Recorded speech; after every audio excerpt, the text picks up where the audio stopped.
আসসালামু আলাইকুম ওরহমতুল্লাহ। প্রিয় তাকদির ইসলামিক টিভির শ্রোতা ও বন্ধুরা, আশা করি আপনারা সকলেই ভালো আছেন। তাকদির ইসলামিক টিভির পরিবেশনায় আজকের গল্প অবরুদ্ধ নিশীথ, আর আমি আছি আপনাদের সাথে মোহাম্মদ আলী। গল্পটি লিখেছেন তেজস্মিতা মুর্তজা, ভিডিও এডিটিং করেছেন জে.আর. জাহিদ। তো চলুন দেরি না করে গল্পে ফিরি। আজকের গল্প অবরুদ্ধ নিশীথ। জয়ের পুরো শরীরে বিশ্রী সব দাগ আছে। গোসল করে যখন খালি গায়ে বের হয়, উন্মুক্ত দেহটা কি যে ভয়ঙ্কর লাগে দেখতে। অত ভয়ানক দাগ কিভাবে হয়েছে তা মেলাতে পারে না অন্তু। জিজ্ঞেস করল, শরীরের দাগগুলো কিসের? জয় বাচ্চাদের মতো অন্তুকে মুখ ভেঙজাল। কিসের দাগ ওগুলো? বেশ ভাব নিয়ে বলল, স্পেশাল ট্যাটু। এই ট্যাটুগুলো শরীরে খোদাই হবার সময় যা লেগেছিল না, উফ! রসিকতা করে উচ্চারণ করল কথাটা। ভ্রু নাচিয়ে বলল, ভালো না? অন্তু আবারও খেয়াল করে চটা ধরা ডান ভ্রুর চুলের ভেতরে একটা গভীর ক্ষত আছে জয়ের। কাছে না গেলে খেয়াল করা যায় না। বিয়ের পর বিষয়টা নজরে এসেছে। সেদিকে তাকিয়ে বলল, সকালে উঠে সারা দিন আবার বহু পাপ করতে হবে আপনার বোধহয় মাথায় চড়ে গেছে, শুয়ে পড়ুন। জয় হাসল। 2-4 বোতলেও চড়বে না। এই মদশালাও ভীষণ ধরিবাজ। মাতাল হওয়ার জন্য খাই, এত টাকা খরচা করে কিনি, অথচ মাতাল করে না। তোমার মতোই। বিয়ে করলাম, দিনমোহর বাবদ নাকি টাকা দিতে হবে, আবার বসে বসে খাওয়াচ্ছি 3 বেলা, পোশাক যাবতীয় খরচা দিচ্ছি। কোনো কামে তো আসোই না, আবার একটু কাছে গেলে কারেন্ট লাগা রুগীর মতো ঝিরঝির করে ওঠো। Loss project. অন্তু বিছানায় জয়ের দিকে মুখ করে শুয়ে গায়ে চাদর তুলে নিয়ে বলল, খুন করেছেন কয়টা? বেশি না। প্রথমটা কবে করেছিলেন? জয় ঘাড় মাসাজ করতে করতে বিড়বিড় করল, শালি ইন্টারভিউ নিতে বসে গেছে রাত্রির বেলা। বোতল ধরে কয়েক ঢোক গিলে বলল, 2001-এ সম্ভবত। বয়স তখন 15 বছর আমার, যতদূর সম্ভব। ক্লাস 10-এ ছিলাম আমি। অন্তু কুচকাল। 2002-এ সংসদে ছিলেন বিরোধী দল, আর উপদেষ্টা ভূমিকায় ছিল জামায়াতে ইসলামী। সেই সময় জয় কাকে খুন করেছে? 15 বছরে মানুষ খুন? আর কি করে রেখেছে জয় আমির? বেলা না পেরোলে ঘুম ভাঙে না জয়ের। অন্তু সকাল সকাল উঠে রান্নাঘরে গিয়ে দেখে রিমি আর কাজের মহিলা রান্না করছে।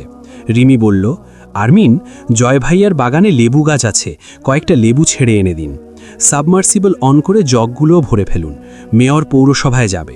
ডাইনিং রুমে তরু বসেছিল, মটরশুঁটি ভাঙছে। অন্তু গিয়ে কিছুটা তুলে নিয়ে বলল, তোমার আমার ওপরে রাগ অথবা ঘেন্না, কোনটা বেশি প্রকট?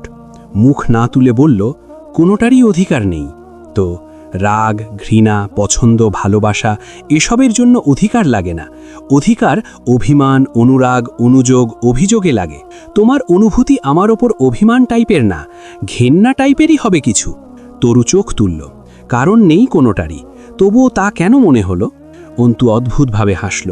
চোখ লুকাতে খুব কাঁচা, অদক্ষ তুমি। তরুর চোখে এবার পানি উপচে পড়তে চায়। পানি যেন সবসময় সেখানে মজুতই থাকে। অন্তু সামনে এলেই তার বাঁধ ভাঙে। ওড়নার প্রান্তটা মাথার ওপর তুলে আঁচল হাতে ধরে বেরিয়ে যায় অন্তু। টুপ করে 1 ফোঁটা পানি পড়ে তরুর চোখ বেয়ে। বাগানটা বেশি বড় না, ফুল গাছ নেই। এ বাড়িতে ফুল বোধহয় কারো পছন্দ না। 3টে লেবু পেড়ে আর একটু এগিয়ে যেতেই একটা লোহার গেট। অন্তু কুচকায়। প্রাচীর ঘেরা জায়গাটায় শেষ প্রান্ত ঘেঁষে গেলেই ওয়ার্কশপের বিশাল এরিয়ার দেওয়াল। তাহলে বাড়ির পেছন দিকে এই দরজা কিসের? বাড়ির নকশাটাই অদ্ভুত। বেশ কিছুক্ষণ ঘুরে ফিরে দেখেও কোনো সমাধান বা নকশা আয়ত্তে এলো না। লোহার গেটটা ধরে 2-3টে ঝাঁকি দিয়েও লাভ হলো না। বাইরে থেকে তালা মারা নয়, অর্থাৎ ভেতর থেকে আটকানো। এখানেও আবার কেউ থাকে নাকি? অনমনে পেছন ফিরতেই থমকে দাঁড়ালো অন্তু। হামজা জিজ্ঞেস করল, এখানে কি করছো? তো এত নিঃশব্দে তো বিড়ালও পা ফেলতে পারে না মেয়র সাহেব, তার ওপর শুকনো পাতার ওপর হেঁটে এসেছেন। আরও অনেক কিছুই পারি আমি, আপাতত তোমার ধারণাও সে অবধি পৌঁছায়নি। তো বলা বাহুল্য, অভিজ্ঞ মানুষদের কথাই আলাদা। আমার পিছু নিয়ে এসেছেন। তুমি নিজেকে খুব দক্ষ গোয়েন্দা ভাবছ? শুকনো হাসল হামজা। উহু, কৌতূহলী হয়ে পড়েছি আপনাদের বাড়িতে এসে। কৌতূহলী বিড়ালের সামনে ফাঁদ ছাড়া অন্য কিছু থাকার সম্ভাবনা খুব কম। বিড়ালকে ফাঁদে ফেলার এমন কি দরকার? মাছ না খেয়ে যায়? অন্তু হেসে ফেলল। আপনি কি ভয় পাচ্ছেন আমায় মেয়র সাহেব? তুমি হালকা ভাবে নিচ্ছ আমায়। ছি, এত বড় ভুল আমি কখনোই করব না। এই যে নজরদারি, এটাও তো মস্ত বড় ভুল। ভুল জীবনের চালিকা শক্তি। যে ভুল করতে ভুলে যায়, তার জীবন ওখানেই থেমে যায়। ভুলের পেছনে ছুটেই তো আমরা পরিণতিতে পৌঁছাই। হামজা এবং অন্তুর একটা দৈর্ঘ্যেও দৃষ্টি বিনিময় হয়। হামজা কিছুক্ষণ চুপ থেকে হেসে ফেলল। তোমাকে বিয়ে দিয়ে এনেছিলাম কেন বলো তো? আমাকে আটকাতে। আপনি জানতেন আমি বাইরে থাকলে আমার ওপর নজর রাখা একটু টাফ হবে, তাই পাশের ঘরে এনে রাখলেন। ভুল করেছেন, বিশাল ভুল। ভুল জীবনের চালিকা শক্তি। অন্তুর বলা কথাটা অন্তুকে মনে করিয়ে দিয়ে চোখ মারল হামজা। রাতের বেলা হাইওয়ে ব্রিজে দাঁড়িয়ে হামজা জয়কে বলল, বাঘিনীর চেয়ে আহত বাঘিনী বেশি ভয়ানক হয়। কমন, তবে গুরুত্বপূর্ণ কথা। তোর বউকে নিয়ে বিপত্তি বাঁধবে দেখছি। হাসতে হাসতে, মেরে ফেলব কথাটা এমনভাবে বলল, জয়ের দুজনের চোখাচোখি হওয়ায় হো হো করে গা দুলিয়ে হেসে ফেলল। তুই কি প্রেমে পড়ে যাচ্ছিস? দেখতে শুনতে ভালো, শরীরটা টানে, কিন্তু শালি খুব কড়া। প্রেম টেম টের পাচ্ছি না। পড়লেও বেশি পড়িস না। আচ্ছা। পিচ করে এক ঠাবলা থুতু ফেলল ব্রিজের নিচে। মেয়ে লোকের প্রেমে পড়া আমাদের শরীরের জন্য হানিকারক। দুজন বেশ কিছুক্ষণ পাগলের মতো দম ছেড়ে হাসল। থামেই না হাসি। উল্টাপাল্টা কি কথা বলে, আবার হাসে। জয় প্রস্তাব দেয়, রাস্তা ফাঁকা, চলেন একটা দৌড় প্রতিযোগিতা হয়ে যাক। বহুদিন পর জয় আপনি সম্বোধন করল হামজাকে। হামজাকে রেখেই ঝরঝর করে রেডি 1 2 গো বলে ছেড়ে দৌড় লাগায়। কিছু দূর পৌঁছে চিৎকার করে বলে, আমি জিতে গেছি, তোমার শরীর ভারী হয়ে যাচ্ছে, বউয়ের সঙ্গ কমাতে হবে। হামজা তেড়ে যায় জয়কে মারতে। জয় দৌড়াচ্ছে। বহুদূর দৌড়ে যায় দুজন। সামনে বিস্তীর্ণ মাঠ, অল্প কুয়াশা। দুজন থেমে দুটো সিগারেট জ্বালায়। জয় গান ধরে, ভেবে দেখেছ কি, তারারাও যত আলোকবর্ষ দূরে, তারও দূরে তুমি আর আমি ক্রমে যাই সরে সরে। এক সকালে দোতলার দরজায় কলিং বেলে চাপ পড়ছিল। অন্তু দরজা খুলল। ডাকপিয়ন দাঁড়িয়ে আছে। তুলির নামে পত্র এসেছে, রেজিস্টার করা পত্র। তুলি তখনও কোয়েলকে নিয়ে ঘুমাচ্ছিল। অন্তু পত্রটা গ্রহণ করল, তবে খুলল না। স্বভাব নেই তার এরকম। দুপুর গড়িয়ে যাওয়ার পর অন্তুর মনে পড়ল তুলিকে চিঠি দেওয়ার কথা। তুলি চিঠি খুলে ধুম ধরে বসে রয়। চোখে মুখে প্রতিক্রিয়া নেই। অভিব্যক্তিহীন নজরে চেয়ে রইল দেয়ালে ঝুলানো ক্যালেন্ডারের দিকে। জানুয়ারির 3 তারিখ আজ। দেশ উত্তাল ঢেউয়ে ভাসমান। অবরোধ, হরতাল, রক্তারক্তিতে পিচের রাস্তা রঞ্জিত হয়ে উঠছে চারদিকে। সহিংসতা, বর্বরতার খবরে কান পাতা যায় না। তার মাঝ দিয়েও পারিবারিক, ব্যক্তিজীবনের টানপোড়নে একটুও ভাটা পড়েনি। জীবনটা কেমন যেন, খুব পাগল, খুব এলোমেলো এই জীবন। ওর এসব পরিকল্পনা মোতাবেক পরিচালিত হতে হতে মানুষ কবে কবে যেন নিথর হয়ে যায়। তবুও থামে না জীবন। অন্তু পত্র খোলে, ডিভোর্স পেপার। জলজল করছে এক সিগনেচার, সীমান্ত আহমেদ। তুলির সিগনেচারের জায়গা ফাঁকা। অন্তুর কাছে এই বাড়িতে আপাতত সবচেয়ে রহস্যমণ্ডিত মানুষ তুলিকে মনে হয়। সেদিন বলা কথাগুলো কেন যেন অন্তুকে সন্তুষ্ট করতে পারেনি সত্যি হিসেবে। অন্তুর শানিত চিন্তাধারায় কথাগুলো খুব অগোছালো আর বানোয়াটের মতো লেগেছিল। হামজাকে কিছু বলে না, তুলি নিজের বাপকে কিছু বলে না। জয়কে বললে টেনে হেঁচড়ে যেখানে পায়ের কাছে এনে ফেলবে, জয়কেও বলেনি। কারণটা খুব অপরিপক্ক লেগেছে। পালিয়ে বিয়ে করেছে, সেটা মেনে নেবার পরেও এই দ্বিধা। তার ওপর আবার হামজা নিজেই জোয়ান তাগড়া পুরুষ। সে এই আধুনিক যুগের পুরুষ, তার ওপর যে ফেরেস্তার মতো নৈতিকতা তার। সেখানে তুলির কথাগুলোতে অসংখ্য অসঙ্গতি ছাড়া বিশেষ কিছু পায়নি অন্তু। আঘাতের দাগগুলো দেখালে সীমান্তর নামে কেস হবে 10টা। তার ওপর সেই লোকই ডিভোর্স লেটার পাঠিয়েছে। অন্তু একটুও বিভ্রান্ত নয়। তার হবু উকিল মাথাটা মোটেই মানতে পারে না আর না মেলাতে। শাহানার অপারেশনের ডেট ফিক্সড হয়েছে। তার আগে ওনাকে কিছুদিন মেডিসিনের উপর রেখে ব্যথাটা নিয়ন্ত্রণে রাখতে পরামর্শ দেওয়া হয়েছে। সকাল সকাল হুমায়ুন দোতলার ব্যাকইয়ার্ডের খোলা জায়গায় বসেন। শাহানা এই শরীরেও স্বামীর জন্য বড়া এবং চা করে নিয়ে গিয়ে পাশে বসে রইলেন। দুজনের মাঝে কখনো ঝামেলা হতে দেখা যায়নি। পরস্পরের সব কিছুর ভাগিদার যেন দুজন। পাপ, দুঃখ, সুখ সব। হুমায়ুন সাহেবের আজ কদিন পানের খুব নেশা জেগেছে। অন্তুকে ডাকলেন, আরমিন, আম্মা শুনতেছ? জি মামা, কিছু দরকার? দুটো পান বানায় আনতো আম্মা। অন্তু পান বানাতে পারে না তেমন, তবুও চুন, সুপারি, জর্দা, খড় সব দিয়ে দুটো পান বানিয়ে এনে দিল। রান্নাঘরে রিমি খাটছে। এই মেয়েটাকে অন্তুর কেন জানি খুব ভালো লাগে। বলা বাহুল্য, অন্তু বেশ খিটখিটে মেজাজের। কখনো কখনো তার মনের ভাবের সাথে মুখের আচরণের মিল পড়ে না। এটা হয় যখন সে কাউকে ঘেন্না করে। কারোর প্রতি ঘেন্না জন্মালে তার সাথে আচরণে কপটতা চলে আসে। আবার ওর কথাবার্তাও খুব বিষ ঢালা টাইপের। যে যেমন তার সাথে তেমন। কিন্তু রিমিকে ভালো লাগে ওর। বাপের বাড়িতে এত সমৃদ্ধি থাকার পরেও এ বাড়িতে সাধারণ বউয়ের মতো সারাদিন চারিদিক সামলে চলে। কিন্তু হামজার সাথে সম্পর্কের সমীকরণটা খুব জট পাকানো। সব কাজ করছে, বউয়ের কর্তব্য পালন করছে চুপচাপ, কিন্তু সেখানে আন্তরিকতার বড্ড অভাব।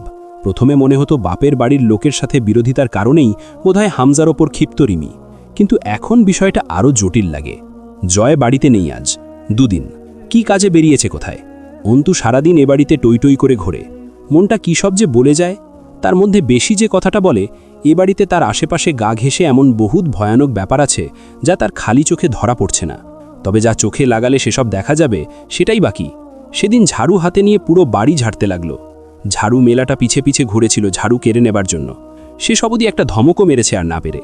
আপনি আছেন বলে ব্যাপারটা এমন তো নয় আমি কাজ করলে তা পাপের পর্যায়ে পড়ে। আরও কাজ তো আছে, সেগুলো করুন। এ বাড়ির নকশাটাই অদ্ভুত। অন্তু মধ্যবিত্ত পরিবারের মেয়ে। এসব বড় বাড়ির নকশা তার কাছে অদ্ভুত লাগাটাই স্বাভাবিক।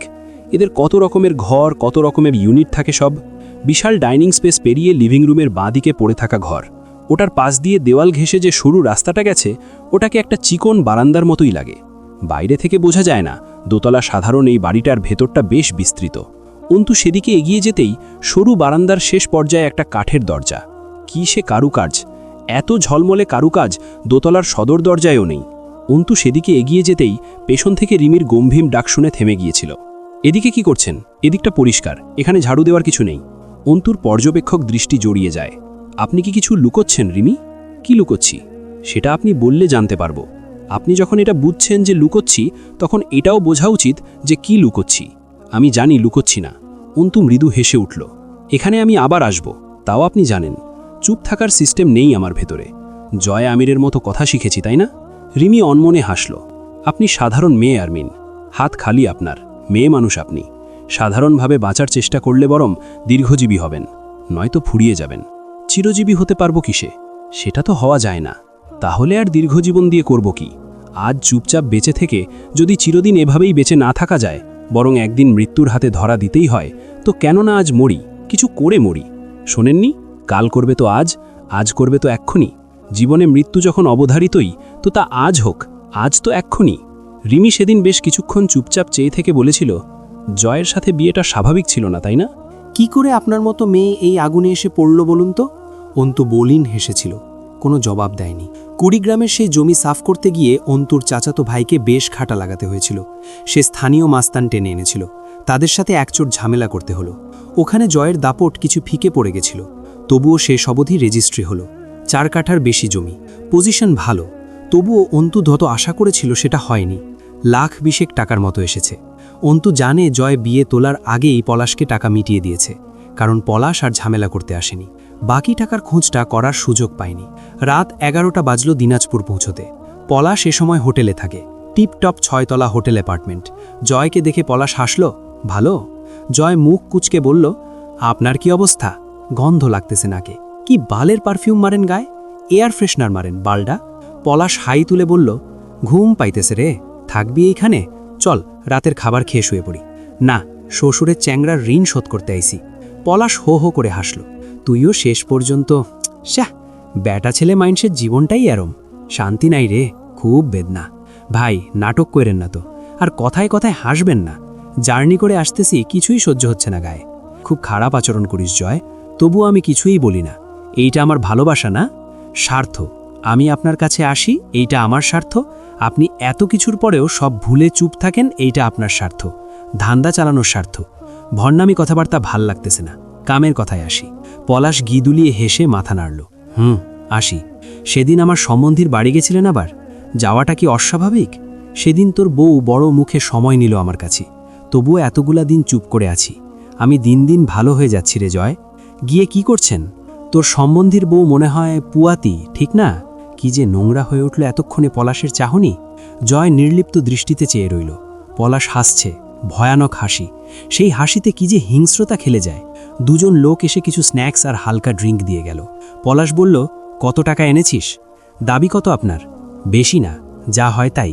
কিন্তু গহনা ফেরত দিতে পারবো না। তার বদলে তুই টাকা কেটে রাখ, গহনা খরচা হয়ে গেছে। আরমিনের ভাবির গহনা, ওইগুলা দেন। আমি কথা দিছি, নিজ হাতে আপনারে টাকা পরিশোধ করে গয়না নিয়ে যাব। গয়না আরমিনের ভাবির মায়ের বাড়ির। টাকা পাবেন, টাকা নেন। পলাশ গম্ভীর হয়ে সোফায় দুহাত এলিয়ে বলল, ইল্লিগাল কিছু করছি না। টাইম আপ, অর্থাৎ গহনা আমার। নিয়ম অনুসারে গহনা বিনা কথায় আমার, কিন্তু টাকা আমি গহনার দামের বেশি দিয়েছিলাম। বিধায় গহনার মূল্য মাইনাস করে তুই টাকা দিবি আমায়। আজ আপনি জায়েজ, আমি না জায়েজ। যান, টাকা পুরোটা নেন, খানিকটা বেশিই নেন, তবুও গহনা চাই। আমি কথা দিছি সেই কবে। এমনিতেই বহুদিন পার করছি বাটপাড়ি করে। পলাশ দীর্ঘশ্বাস ফেলল। তোর আমার এতদিনের সম্পর্কে একটা মেয়ে আজ দিয়ে দুবার ধাক্কা কষল। খেয়াল করেছিস ব্যাপারটা? জয় হাসল। খালি আমার আপনার না, ও আমার সাথে আরও অনেকের সাথে আরও অনেককে নড়িয়ে চড়িয়ে রেখে দিয়েছে। তবুও ওর মনে হয় ও কিছুই করেনি, ওর হাত শক্ত হয়নি। Something have special in her, isn't that? Palash ঠোঁট কামড়ে হাসল। I also acknowledged, but I am warning you, you will hold her down a bit. মেয়ে মানুষের ওড়াউড়ি দেখার অভ্যেস নেই আমার। হাউএভার, যদি এমন বেপরোয়া হয়, I even don't know how long I'll be able to suppress to myself of cutting her squander. জয় ঢকঢক করে 2 গ্লাস পানি খেল। হাতের কবজি দিয়ে বাচ্চাদের মতো মুখটা মুছে বলল, আপনি আরমিনের বাপের বাড়ি থেকে নিজেকে গুটিয়ে রাখুন, তাতেই চলবে। বাকিটা আমি সামলে নেব। রাবেয়ার কণ্ঠে অভিমান। মনে পড়ে না তোর আমাকে? অন্তু মৃদু হাসে। মনে পড়ে। ভেতরে অনেক কথা আর জীবনের প্রতি ক্ষোভ জমেছে আম্মু। আব্বু চলে গেল আমায় রেখে। বলার মতো কেউ নেই। তোমাকে বললে বোকার মতো চেয়ে থেকে শুনবে, বুঝবে না বিশেষ।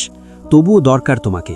সামনে বসিয়ে কথাগুলো বলার পর যে গালে মুখে হাত বুলিয়ে চুল বেজে বসবে, ওই আদরটুকু দরকার আমার। কিন্তু আস্তে করি পারছি কই।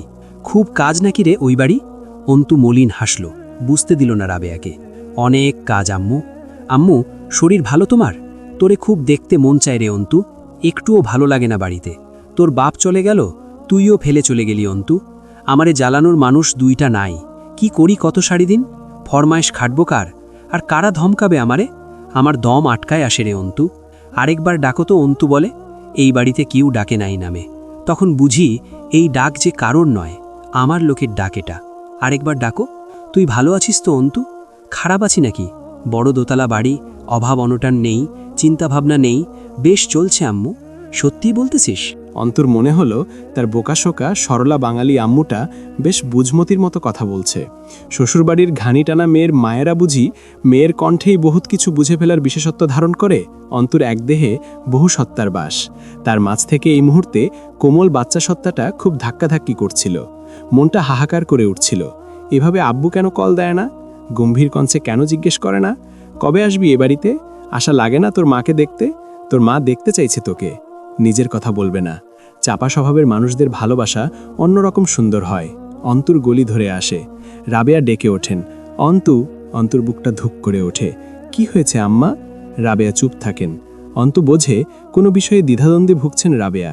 সে অভয় দেয়, কি হয়েছে আম্মু? কিছু বলবে? কি সমস্যা? অবশেষে বলেন রাবেয়া, তুই না বলছিলি পলাশে টাকা দিয়ে এরপর কনে সাজবি? হ্যাঁ তো, গর্জে ওঠে অন্তু। পরমুহূর্তে জলের মতো শান্ত কণ্ঠে বলে, পলাশ গিয়েছিল নাকি বাড়িতে? দৃঢ় বিশ্বাস নিজের ধারণায় অন্তর। রাবেয়া চুপ ওপাশে। অথচ অন্তর ধারালো মস্তিষ্কের আন্দাজের সাথে রাবেয়ার অস্পষ্ট ফুপানো কান্না 2 2 4 মিলে যায়। অন্তু হাসে মৃদু। আম্মু, টাকা দিয়ে দেয়া হয়েছে। ও এমনিই গিয়েছিল, হয়তো শয়তানি করতে। গিয়ে বলেছে নিশ্চয়ই টাকা পায়নি, মিথ্যা বলেছে। আর যাবে না, নিশ্চিন্ত থাকো। জয় আমিরকে বলে সেই ব্যবস্থা করব আমি। রাবেয়া এরপর অন্তর খোঁজখবর জিজ্ঞেস করছিলেন। বিভিন্ন ধরনের কথা বলছিলেন অন্তর সাথে। সে সবাই পানে যায় না অন্তর। মাথাটা আউলে ওঠে। দ্রুত বলল, পরে কথা বলবো আম্মু, এখন রাখি। মামা শাশুর ডাকছেন আমায়। অন্তু হিসেব মিলিয়ে নেয়। জয় মিথ্যা কথা বলেছিল। একটু অবাক হবার মতো বিষয় নয়, বরং নিজের উপর অবাক হলো জয়ের কথা মেনে নিশ্চিন্তে থাকার কথা ভেবে। আক্রোশে মাথার চুল টেনে ধরে অন্তু। না জানি পলাশ বাড়িতে গিয়ে কি করে এসছে। সে সময় নিশ্চয়ই অন্তিক বাড়িতে ছিল না। যন্ত্রণা ওকে কত দুর্বল করে তুলেছে। ও কেবলমাত্র আব্বুর ক্ষেত্রে দুর্বল। সেখানেই বারবার আঘাত করা হয়েছে। পলাশের রুফটপে, সেদিন মানুষের সম্মুখে, হাসপাতালে, খাটিয়ার পাশে। জয় যেদিন কাছে এলো সেদিনও। ঘেন্নায় অন্তুর কান্না থেমে মুখটা কুঁচকে যায়। নিজেকে আবর্জনার চেয়েও বেশি ময়লা লাগে। সেদিনের মানসিক দুর্বলতা ওকে এতটা নিচে নামিয়েছিল, ভাবতেই গা শিরশিরিয়ে ওঠে। ছি, বারবার হাত দুটো নিষ্পিস করে। সেদিন জয়ের রক্তাক্ত ক্ষততে একটা আঘাত কেন করেনি জয়কে? কতগুলো ছুরি গচ্ছিত রেখেছে নিজের কাছে। তার একটা জয়ের দেহে চালাতে পারেনি কেন? এরপর থেকে জয়কে রাতে মন ভরে মদ খেতে দেয় অন্তু। বেশি খেলে সোফাতেই ঢলে পড়ে। এরপর নিশ্চিন্তে ঘুমানোর চেষ্টা করে সে। জয় বাড়ি ফিরল রাত 2টোর দিকে। হুমায়ুন সাহেব দরজা খুলে দিলেন। 2-4টা কলা কথাও শোনালেন। বিপক্ষ হলো শাহানা। চুপ করো তুমি, কি করছে এমন? একসময় নিজেই ঠিক হয়ে যাবে। বয়স কত হয়েছে ওর? ও আরমিন, ঘরে তোলো তো জয়কে। অন্তু বারান্দায় দাঁড়িয়েছিল। ঘৃণায় চোখ বুজে গা শ্বাস ফেলে অন্তু। প্রশ্ন করে বাতাসকে। এই সকল নোংরা নারীগুলোকে তৈরি করতে নিশ্চয়ই কোনো নর্দমার মাটিই ব্যবহার করেছিলেন সৃষ্টিকর্তা। জয় ঝাড়া মেরে নিজেকে ছাড়িয়ে বলে, কি বালে রাধিকেতা দেখাচ্ছ, ছাড়ো। বাথরুমে ঢুকে চোখে মুখে পানি নিয়ে এসে বিছানায় বসে অন্তুকে ডাকে, ঘরোয়ালি, এক গ্লাস তেঁতুলের শরবত বানিয়ে আনো তো। দুঢোক গিলেই শালার হ্যাংওভার কাজ করতেছে। অন্তু সামনে এসে দাঁড়িয়ে জিজ্ঞেস করে, কোথায় গিয়েছিলেন? যা বললাম তা আগে করো, পরে ইন্টারভিউ নেবে। আমি যা বললাম সেটার জবাব দিন। অন্তুর হুঙ্কারে বদ্ধ চার দেওয়াল গুংড়ে উঠল যেন। জয় মাথা তুলে মাছুক হয়ে, কি চাচ্ছ? আমি উঠি? এক ধাক্কায় দোতলা থেকে সরাসরি বেহেশতে পৌঁছে যাবে। নিষেধ করেছি না, চেঁচাবে না? কানে কোনো সমস্যা নেই আমার। অন্তু মুহূর্তের মাঝে মোটা কাচের ফুলদানিটা তুলে ছুঁড়ে মারে জয়ের দিকে। ফুলদানিটা জয়ের কপালের শুকিয়ে যাওয়া ক্ষততে লাগে। গলগল করে রক্ত বেরিয়ে আসে, লুটিয়ে পড়ে জয় মেঝেতে। পরক্ষণেই অন্তুর গাটা শিরশিরিয়ে কেঁপে ওঠে। সে টের পায় সে হ্যালোসিনেট করছে। তীব্র ইচ্ছে বিভ্রম হয়ে চোখে ধরা দিচ্ছে। অসীম ধৈর্যের সাথে জিজ্ঞেস করে, আপনার গালে জিভ কয়টা? আল্লাহর রহমতে একটাই। তোমার কয়টা দেখি, হা করো তো। জয় পা ঝুলিয়ে শুয়ে পড়ে। কোথা থেকে আসছেন? কত কাজই তো থাকে আমার, প্রতিদিন তো আর ঘরে বসে থাকি না, আজ আর বিশেষ কি হলো? অন্তু দাঁতে দাঁত ঘষে, I ask you to again, where did you go? এবার মিথ্যা বললে আল্লাহর কসম আমি আপনার জিভটা টেনে আলাদা করে ফেলব কণ্ঠনালী থেকে। জয় ভ্রু কুচকে উঠে বসে কিছুক্ষণ অবুজের মতো চেয়ে থাকে অন্তুর দিকে। পরক্ষণেই ক্ষুধার্ত পশুর মতো উঠে দাঁড়িয়ে থাবা দিয়ে ধরে অন্তুকে, বান্দির বাচ্চা, তোর কলিজা বের করে ওজন করে দেখব, আর একবার আওয়াজ করবি তো। তোর মতো জানোহাররা পারে কি? বাটপাড়ি, চুরিচামারি, অবিচার, আত্মসাৎ করে লোকজনের মুখ খোলার আগেই তাদের কলিজাটা বের করে মুখ বন্ধ করা, এই তো। আর কিছু পারলে তবে না হয় করতি, আমার সাথেও না হয় তাই করবি। জয় অন্তুর গাল চিপে ধরে, ভয় পাস না কেন তুই আমাকে? আমি তোকে ছাড় বেশি দেই নাকি তোরই ভয় কম? ভয় পাস না তুই আমাকে? তোর মতো রাস্তার ছেলেকে ভয় পাওয়ার আগে আমার শরীরটা শেয়াল কুত্তায় ছিঁড়ে খাক। যে কথা রাখতে পারিস না তার আশ্বাস কেন দিস? একটা ছুতো রেখেই দিয়েছিস, পলাশ জানোয়ারের আবার আমাদের বাড়িতে যাবার। প্রতিদিন কত লোকে মরে, দাফন হয়ে যায়, অথচ পলাশ অথবা তোদের মতো বেজন্মাদের হায়াত লম্বা। জয় আস্তে করে ছেড়ে দেয় অন্তুকে, শান্ত স্বরে বলে, বেজন্মা না আমি। আমার থেকে ছাড় পাওয়া বন্ধ হলে কুকুরের মতোই ছিঁড়ে খাওয়া হবে তোমার পরিবারকে, এটা ভুললে চলবে না। অন্তু দেয়াল ঘেঁষো বেঝেতে বসে পড়ে, চোখের পানি ছাপিয়ে কড়া কণ্ঠে বলে, মেরে ফেলছেন না কেন? শুধু জান ছাড়া আর কিছুই তো বাকি রাখেননি। কি আছে আর আমার পরিবারের? দুনিয়াটা আপনাদের, আমরা তো সব মাটির পোকা। আপনারা হাঁটছেন, পিষে মুচড়ে যাচ্ছি আমরা। এবার না হয় কবর দিয়ে দিন। না সইতে পারছি, আর কিছু করতেও পারছি না, এটা বড় যন্ত্রণার। অন্তু মাথাটা দেয়ালে এলিয়ে দেয়। জয় চেয়ে থাকে অন্তুর মলিন মুখশ্রীতে। এখন শান্ত, অথচ মিনিটখানেক আগে বাঘিনীর মতো গর্জন করছিল। বহুরূপিণী। জয় চোখ ফেরায় না। অন্তু ছাদের দিকে তাকিয়ে আনমনে বলে চলে, রক্তের ভাইকে ক্ষমা করিনি, যদিও ও যা করেছে ইচ্ছে করে করেনি। অথচ আপনি, পলাশ, হামজা পাটোয়ারি যা করছেন সব পরিকল্পনা মাফিক, নিজেদের ক্ষমতা জাহির করতে। কিছুই ছাড়লেন না। আর কত জয় আমির? পলাশকে প্রতিদিন দেখতে হচ্ছে না, ও দূরে আছে, অথচ আপনি রোজ সামনে আসেন, এক ঘরে এক ছাদের নিচে। আমার আপনার সম্পর্কের নামটাও কি জঘন্য! ছ্যাঃ, সহ্যের সীমা মাপার ফিতা দরকার। আমি একটু বেশি ধৈর্যশীল, তাই না? জয় চুপচাপ চেয়ে থাকে। অন্তুর চোখের কোণা পেরিয়ে এক ফোঁটা জল গড়াতে যাচ্ছিল। অন্তু সেই নোনা পানিটুকু আঙুলে মুড়ে এমনভাবে ছুঁড়ে ফেলে দেয় যেন কোনো অপবিত্র নোংরা কিছু চোখে বিঁধেছিল। জয় কপালে হাত চালিয়ে জোরে জোরে শ্বাস ফেলে। বেডসাইড টেবিলের ওপর থেকে হ্যান্ড প্রেসিং বলটা তুলে হাতের মুঠোয় চাপতে থাকে বারবার। অন্তু চোখ বুজে বসে থাকে মেঝেতে, অস্পষ্ট স্বরে বিড়বিড় করে, আব্বুকে মেরে ফেললেন আপনি, অথচ কায়দা এত নিখুঁত, দোষ দেয়া যায় না আপনাকে। ঠিক আজরাইলের মতো। মানুষ মরলে কেউ আজরাইলকে দোষ দেয় না, দোষ হয় রোগ অথবা মৃত্যুর কারণের। বোকা মানুষ জাতি ভুলে বসে রুহুটা নিয়ে গেছে সৃষ্টিকর্তার দূত। আমার পর্দা কেড়ে নিলেন। উহু, বিনা কারণে নয়, কারণ আছে অবশ্যই। জানেন, একবার থুতু দিয়েছিলাম আমি আপনাকে। অন্য কেউ হলে কি করত? হয়তো একবারের বদলে দুবার, আচ্ছা 3 বার থুতু দিত আমার মুখে। কিন্তু যেখানে কথা জয় আমিরের, আপনার উপর মুগ্ধতা জমানোর একটা বাক্স কিনতে চাইছি। আপনি এত চমৎকার কেন? আর 5টা মানুষের সাথে আপনার বিকৃত মস্তিষ্কের জিদগুলোর একটুও মিল নেই, পুরোই ডিফারেন্ট। অন্তু নিয়ম করে বাগানে যায় আজকাল, ওই লোহার লাল গেটটা। অন্তু রোজ যায় একবার করে। ফেরার সময় এক পুরুষকে ঢুকতে দেখা গেল, হাতে কয়েকটা ব্যাগ। অন্তুর দিকে বারবার তাকাচ্ছিল। লোকটাকে উঠে যাবার সুযোগ দিয়ে নিজে ওয়ার্কশপের দেয়ালের আড়ালে দাঁড়িয়ে থেকে পরে উঠে এলো দোতলায়। পরে জানা গেল এটাই তুলির স্বামী। হুমায়ুন সাহেব ডেকেছেন। হামজা এসে বসল। কোয়েল দৌড়ে এসে আব্বুর গলা জড়িয়ে ধরে কোলে চড়ে বসে। এক ব্যাগ চকলেট ও বিভিন্ন খাবার দাবার ধরিয়ে দিল সীমান্ত। হাস্যোজ্জ্বল চেহারা, কথাবার্তা কি সুন্দর করে বলছে কোয়েলের সাথে। বুকের সাথে জাপটে ধরে বসে আছে মেয়েকে। এই লোক এত খারাপ? আসলেই মারধর, নেশাভাঙ, ডিভোর্স।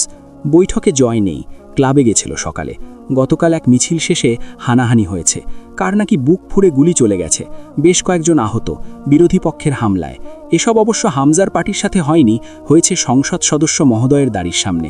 সেখান থেকে জয় যাবে ভার্সিটিতে, সুতরাং সে এই বৈঠকে নেই বরাবরের মতো। তরু চা বানিয়ে দিলে অন্তু তার ট্রেতে তুলে নাস্তা সাজিয়ে এনে সোফার সেন্টার টেবিলে রাখে।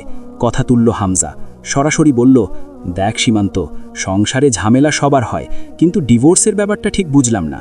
আমি অবুঝ নাকি ঘটনা বেশি জটিল?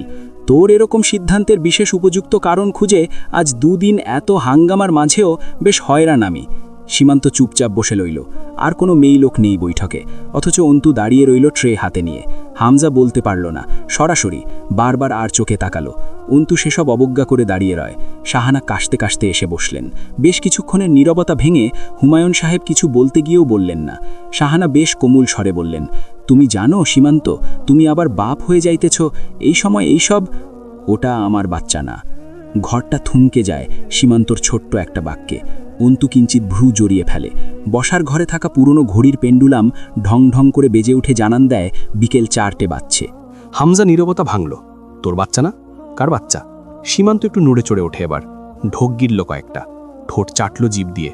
মেয়েকে কোল থেকে নামিয়ে মাথা নিচু করে বলল, আমি তুলিকে তালাক দিতে চাইনি ভাই, আর না আমি ওকে পাঠিয়েছি এ বাড়িতে। ও নিজে চলে এসেছে এখানে। ডিভোর্স ও চায়। সীমান্তর কথায় জড়তা। হামজা কিছুক্ষণ চুপচাপ বসে রইল। গলা উঁচিয়ে ডাকল তুলিকে। বজ্রের মতো শোনা যায় কণ্ঠস্বর। তুলি যন্ত্রের মতো হেঁটে এসে বসে। তার মুখের সেই মেকি হাসি নেই যেটা সবসময় অন্তু খেয়াল করেছে। মনে হয়েছে খুব ধৈর্যের সাথে তুলি নিজেকে স্বাভাবিক রাখার চেষ্টা করে যেন। হামজা জিজ্ঞেস করল, এবার বল কি সমস্যা? মেজাজের নিয়ন্ত্রণ হারাবো খুব তাড়াতাড়ি। কি হয়েছে তোদের? সমস্যা কি? তুলি চুপ থাকে। হামজা বেশ কয়েকবার জিজ্ঞেস করল। কেউ কোনো কথা বলল না। হামজা অপেক্ষা করে চুপচাপ। সীমান্তর চোখে মুখের কাতর অস্থিরতা হামজার জহুরি চোখ এড়ায় না। অন্তুর দৃষ্টি সীমান্তর চোখে স্থির। ওর চোখে ভয়, আতঙ্ক। কি হয়েছে তুলি? থাপড়ে কথা বের করার স্বভাব কিন্তু পুরনো আমার। তুলি খানিক সময় নিয়ে বলে, মেয়ে হবার পর শ্বশুরবাড়ি থেকে ও আমাকে ফ্ল্যাটে নিয়ে এলো। রোজ ফ্ল্যাটে পার্টি হতো। সেখানকার মদ পরিবেশক অথবা বাইজি যাই বল, সেটাই ছিলাম আমি। দিনের পর দিন পরপুরুষের ছোঁয়া লেগেছে আমার গায়ে ওর সামনে। ও যেন তাতে আনন্দ অনুভব করত, কারণ ওর আনা বন্ধুরা মদের সাথে আমার শরীর ছুঁয়ে যে আনন্দটা পেত সেটা হলো অতিথি সেবা। অতিথিকে ঘরে আনলে তাকে সর্বোচ্চ আপ্যায়ন করাই তো ভদ্রলোকের নীতি। সেটাই করা হয়েছে। মদের সাথে আমি ফ্রি। এ পর্যায়ে হুমায়ুন সাহেব উঠে চলে যান। শাহানা উসখুস করছিলেন। অন্তুর শরীর অবশ লাগছিল। পা দুটোতে ঝিঝি ধরে যাচ্ছিল তুলির মুখের এসব গা শিউড়ে ওঠা কথা এত সাবলীলভাবে শুনে। এরা কি মানুষ? সাধারণ সমাজের সভ্যতা থেকে কতটা বিমুখেরা। দুনিয়াতে কত কিছু ঘটে রোজ। অন্তুর মনে হতো সেসব শুধু সংবাদপত্রেই লেখা থাকে। জয়ের সাথে দেখা হবার পর থেকে সংবাদপত্রের খবরগুলোকে খুব সাধারণ মনে হয়, বরং মনে হয় বাস্তবতা এর চেয়েও কলুষিত। তুলি অনমনে বলল, এ বাচ্চা কার আমি নিজেও জানি না। মাতাল হয়ে বেহুশে ঘুমিয়ে থাকা স্বামীর সামনে রাতের পর রাত ধর্ষিতা হয়েছি। কার বা বাচ্চা, কিভাবে বলি? অন্তুর শরীরটা ঝাঁকুনি দিয়ে ওঠে। হাতের লোমকূপ দাঁড়িয়ে যায়। 2 আঙুলে সজোরে কপাল চেপে ধরে মুখ লুকানোর চেষ্টা করে। এরপর যা হবে তাও আশাতীত ছিল। হামজা বেশ কিছুক্ষণ চুপচাপ মেঝের দিকে চেয়ে থাকল। সীমান্তর শরীরটা ঘেমে চুইয়ে পড়ছিল। চোখে মুখে নিদারুণ কাকুতি। ভদ্রলোকের পোশাক ও চালচলনের মাঝেও চোখ দুটো লাল, অর্থাৎ এখনও বোধহয় নেশার প্রভাব আছে শরীরে। নীরব ঘরটায় ওর হৃৎস্পন্দন কানে ধরার মতো। হামজা ঝুঁকে পড়ে সেন্টার টেবিলের পাদানি থেকে চাপ্পড় তুলে নেয়। পশুর মাংস ছড়ানোর কাজে ব্যবহৃত হয় এই অস্ত্র। তুলি মেয়েকে কোলে তুলে নিয়ে বেরিয়ে যায় রুম থেকে। কোয়েল যেতে চাইছিল না, বারবার ডাকে, বাবা বাবা, মাম আমাকে নামাও, আমি বাবার কাছে বসব। শাহানা অসুস্থ পায়ে উঠে চলে গেলেন তুলির পেছনে। অন্তু ঠাই দাঁড়িয়ে। হামজা সীমান্তর মোট 4টা কোপ বসায়। তার সাদা টি শার্টের সামনের দিকটা নতুন রঙে রঙিন হয়ে ওঠে। অন্তু চোখ ফেরায় না। তার হাতের কবজির ওপর ছিটে এসে লাগে গরম তরতরে তরল রক্ত। এভাবে সে কোরবানির ঈদে বাড়ির সামনে কত কসাইকে গোটা গরু জবাই করে মাংস বানাতে দেখেছে। হামজাকে একজন দুঃখ কসাইয়ের মতোই লাগে দেখতে। পুরো হাতে মুখে রক্ত, চাপ্পড়ের ধারালো প্রান্ত ঢেকে গেছে রক্তে। সোফা থেকে এলিয়ে পড়ে সীমান্তর দেহটা। পুরোপুরি পড়ে যাওয়ার আগে রক্তাক্ত চাপ্পরটা বগলে গুজে সীমান্তর দেহটাকে ভালোভাবে যত্ন করে সোফায় হেলান দিয়ে বসায়। ঘাড়ে দুটো কোপ লেগেছে। প্রথমটাতে মৃত্যু নিশ্চিত, তার পরের আঘাতগুলো করার সময় হামজার মুখে এক প্রকার তৃপ্তি খোঁজার আভাস পাওয়া যায়। সোফায় বসে কোনো নম্বরে ডায়াল করে স্পিকার লাউড করে বেসিনের দিকে যায়। তৃপ্তি করে খাওয়ার পরে মানুষ যেমন হাত ধোয়, সেভাবে পানি গড়িয়ে হাত ধোয়। চাপ্পরে লেগে থাকা রক্ত ধুয়ে এনে ফোন কানে নিয়ে বলে, কয়েকজন ছেলেকে পাঠা। হামজা সোফায় মাথায় এলিয়ে বসে। দাঁড়িয়ে থাকে অন্তু। তার সীমান্তর মৃত্যুর জন্য খারাপ লাগছে না, খুব ভালো লাগছে। হামজার ভূমিকাটাও ভালো লাগছে আজ। প্রথমবারের জন্য হামজা স্বামী হিসেবে সীমান্ত যা করেছে তার প্রেক্ষিতে ভিকটিম হিসেবে তুলি ও তার বড় ভাই হিসেবে হামজা আজ যা করল তা অন্তুর ভেতরে দারুণ এক শক্তি ও মুগ্ধতা কাজ করাচ্ছিল। এভাবে যদি এই জাতের সকল পুরুষ বলি হতো, এমন পুরুষের সংখ্যা ভয় হলেও বেশ কমে আসত। খুব ভালো লাগছিল সীমান্তর ঘাড় বেয়ে জমাট বাঁধা রক্তের ওপর দিয়ে গড়িয়ে পড়া নতুন রক্তের প্রবাহ দেখতে। আর দু একবার জীবিত করে আরও 2-3 এভাবে মারলেও অন্তু ঠিক একরকম তৃপ্তি পেত যেন। কিন্তু আফসোস এক জায়গায়, এভাবে অন্তু জয়কে মারতে পারেনি। সম্মানহানি মানুষ হত্যার সমান, যেটা জয় করেছে। হামজা সেটাকে সাপোর্ট দিয়েছে। অন্তুর কি উচিত নয় হামজা, জয়, পলাশকেও এরকমই এক প্রকার মৃত্যু দেওয়া? অন্তুর লজ্জা লাগলো। হামজার মতো শক্তিমান নয় অন্তু। ধিক্কার জানালো নিজেকে। হামজা খুব ভালো, কি চমৎকার একটা বিচার করলো নিজের বোনের ক্ষেত্রে। আর অন্তু নিজের জন্য কিছু করতে পারেনি। ছেলেরা এলে হামজা আদেশ করে, রাতে এটাকে ভার্সিটির পুরনো আম বাগানের ঝোপে ফেলে আসবি।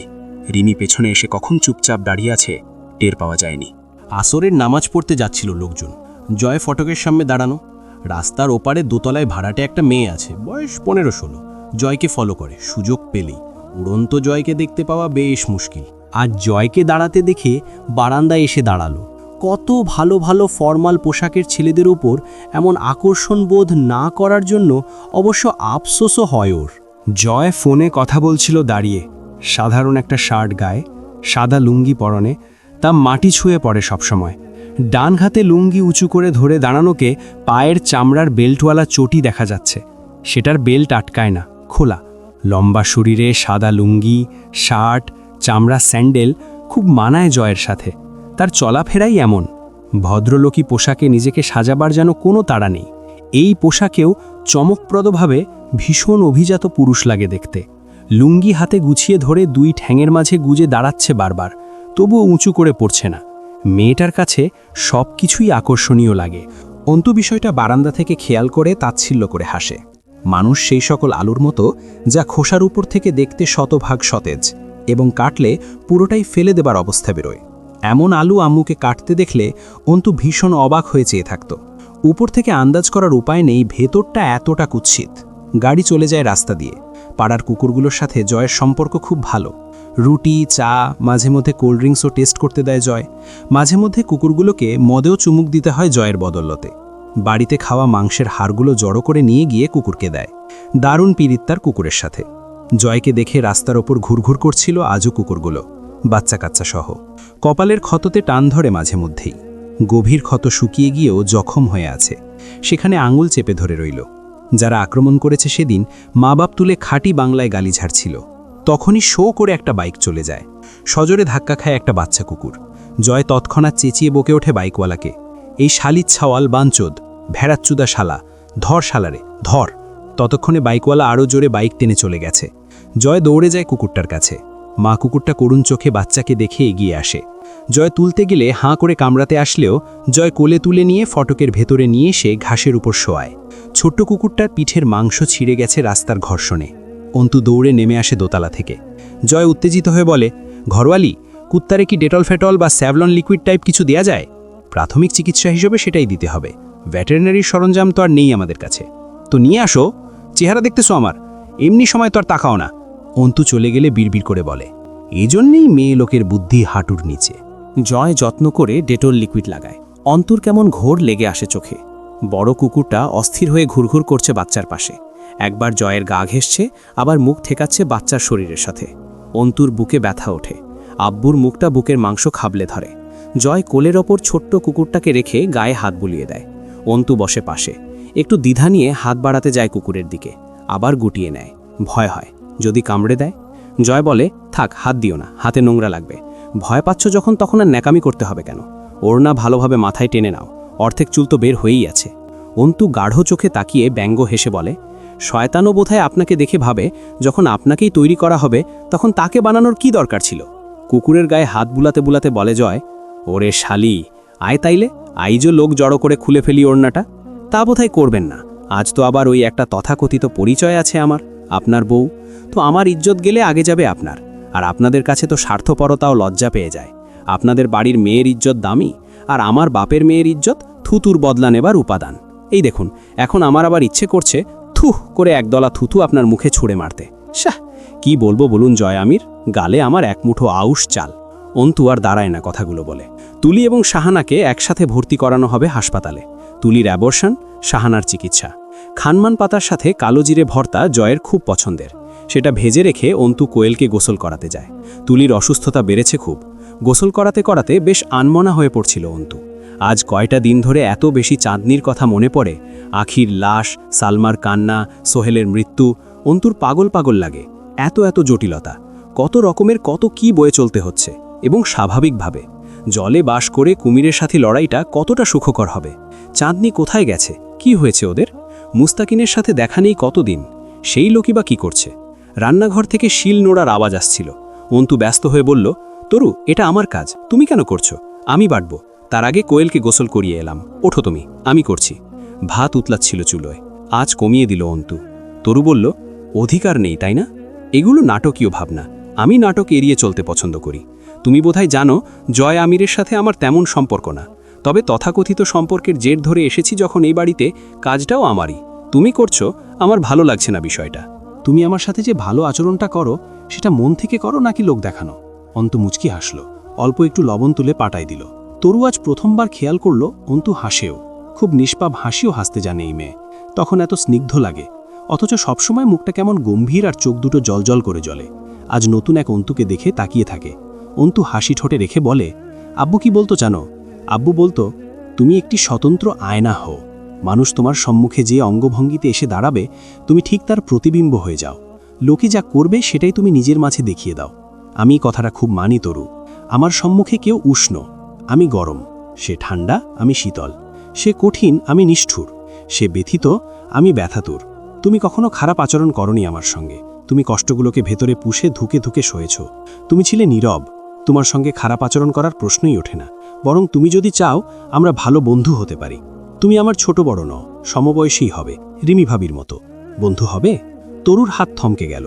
অন্তুর মতো এগোয়ে গম্ভীর মেয়ের কাছে বন্ধুত্বের প্রস্তাব আশাতীত লাগে তার কাছে। অন্তুকে প্রথম দিন থেকে খুব চাপা আর অদ্ভুত মেয়ে হিসেবে দেখেছে। আজ খুব অন্যরকম লাগলো। ওকে একদৃষ্টে তাকিয়ে থাকতে থাকতে অন্তু হাসল। হবে? তোমার আমার উপরে অনেক ক্ষোভ, কিন্তু আমি যদি বলি আমি তোমার সবচেয়ে উপকারী মানুষটা, মানবে? তরু জবাব দিল না। অন্তু ঠোঁট প্রসারিত করে প্রলম্বিত মুচকি হেসে বলল, ধরো তোমার দিকে একটা বিষধর সাপ এগিয়ে আসছিল তোমাকে বিষদাঁত ফোটাতে। তুমি তাকে সাদরে আহ্বান করছিলে, কারণ তোমার ধারণায় সে বিষধর নয়। মাঝখান থেকে আমি সাপটার লেজে পাড়া দিয়েছি। সাপ তখন কি করলো বলো তো? তোমার থেকে মুখ ফিরিয়ে ছোবলটা আমায় মারল। বুঝতে পারছো আমার কথা? অজান্তেই জয় আমিরের লেজে পাড়া দিয়ে তোমার ছোবলটা বোধহয় আমি খেয়েছি। একটা মানুষকে আমরা চেনার বাইরেও তাকে চেনা এবং জানার মতো বিস্তৃত ব্যাপার থাকতে পারে। ঠিক যেমন আমি যেটুকু জানি না বা বুঝি না, ঠিক সেটুকুই জানো জয় আমিরের ব্যাপারে। অপরদিকে তুমি যেটুকু জানো বা ধারণা নেই, সেইটুকুই আমার জানা এবং দর্শনে জয় আমির। অন্তু ভাত মার ফেলতে ব্যস্ত হয়ে পড়ে। তরু বেশ খানিকক্ষণ চেয়ে থাকে অন্তুর দিকে, তারপর জিজ্ঞেস করে, জয় ভাইয়া কি করেছে তোমার সাথে? অন্তু মনোযোগ সহকারে ভাত মার ফেলতে ব্যস্ত। তরু উত্তরের আশায় চেয়ে থাকে। হুমায়ুন সাহেব টিভিতে খবর দেখেন, আবার রোজ নিয়ম করে পত্রিকাও আসে বাড়িতে। হামজার পত্রিকা পড়ার অভ্যেস আছে। রিমি সেগুলো জড়ো করে পত্রিকার ঝুড়িতে রাখে। সেখান থেকে অন্তু এনে পড়ে। রোজ রোজ সহিংসতা, খুন, ফাঁসি, বোমাবাজি, হামলা, অবিচার। 2015 ফেব্রুয়ারিটা এই করেই চলে গেল। 2014 নির্বাচনের বর্ষপূর্তিতে দেশ এতটা উত্তাল হয়ে উঠছে কেন তার জবাব আছে, তবে সেসব ব্যাখ্যা না করা ভালো। বিরোধী দলীয় চেয়ারপারসন অবরুদ্ধ, মহাসচিব গোয়েন্দা দপ্তরে আটক। তাদের রুখতে প্রশাসনের সাথে সাথে রাজনৈতিক কর্মীরাও সমান তাল দিয়েছে। অন্তু ভাবে, এর মাঝে কি জয়, হামজা নেই? এরা বিরোধী দলকে থামাতে কিছু করছে না?